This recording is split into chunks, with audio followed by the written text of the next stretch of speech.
अविनाश मिश्रा ने रजत दलाल को ताना मारा तो अब रजत दलाल ने भी जवाब दिया है।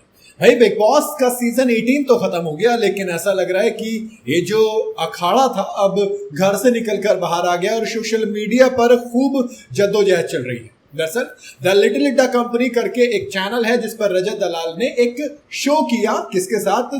भाई कशिश कपूर के साथ, जहां पर उन्होंने जो कशिश थी, मतलब वो आपको पता होगा अविनाश के साथ वैसे भी कुछ अच्छा रहा नहीं है, और जब वो वाला मुद्दा उठाया तब कशिश ने कह दिया कि अवीशा यानी कि जो ईशा सिंह है वो अविनाश की हाफ गर्लफ्रेंड है।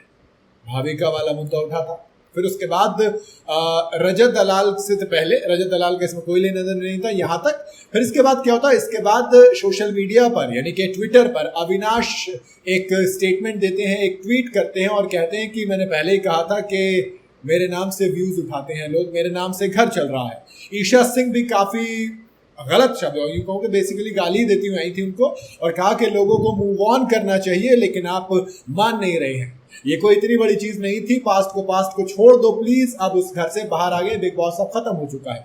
उसके बाद कशिश ने जवाब दिया और बहुत सारे जवाब आए, लेकिन अब इस मामले में रजत दलाल भी कूद पड़े हैं। और अविनाश ने क्या किया, अविनाश ने कहा कि देखो कुछ लोग ना ड्रामा कर रहे हैं, कुछ लोग मेरे नाम पे फिर से व्यूज ले रहे हैं। एक चीकी वीडियो डाली उन्होंने।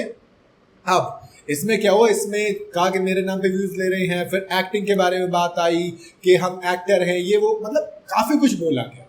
अब रजत दलाल ने कहा कि भैया बहुत हुआ सम्मान, अब जरा हम भी बताएंगे। कशिश से लेकर तमाम इस मुद्दे पर बात रखते हुए रजत ने कहा कि देखो वो जो इंटरव्यू था उसमें बात हुई थी, वो रूमर्ड गर्लफ्रेंड थी अविनाश की, जो भाविका थी।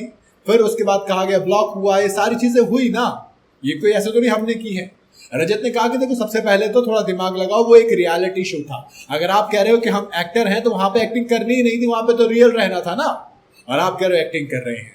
अरे भाई एक्टिंग अलग चीज है, एक्टिंग करनी है कहीं और करो। वो रियलिटी शो में हम रियल थे, हम इन्फ्लुएंसर हैं, हमसे एक्टिंग नहीं आती, कोई बात नहीं, कोई फर्क नहीं पड़ता, क्योंकि वहां पे एक्टिंग करनी भी नहीं थी, वहां पे हमें रियल रहना था और हम रहे थे। अब अगर तुमने वहां पर एक्टिंग की 3 महीने तो भैया मुबारक हो।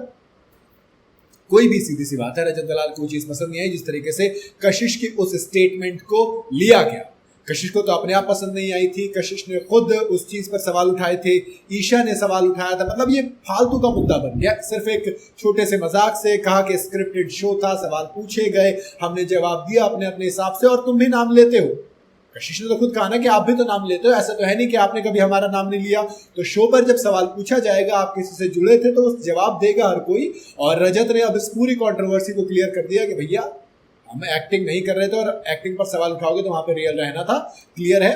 रजत वैसे भी कंट्रोवर्सी से दूर रहना शायद ज्यादा पसंद कर रहे हैं। वो प्रिंस नरूला और अभी जो एल्विश यादव की कंट्रोवर्सी हुई थी उससे भी वो काफी हद तक अलग हो गए थे लास्ट में, और अब इस कंट्रोवर्सी में घुसे हैं तो क्लियर कर दिया अविनाश और ईशा को कि दूर रहिए, कुछ नहीं था, वो एक शो था जहां पर स्क्रिप्ट के लेकर सवाल किए जाते हैं, जवाब दिए गए हैं, इसमें ऐसा कुछ है नहीं, तो छोड़ दीजिए इसे।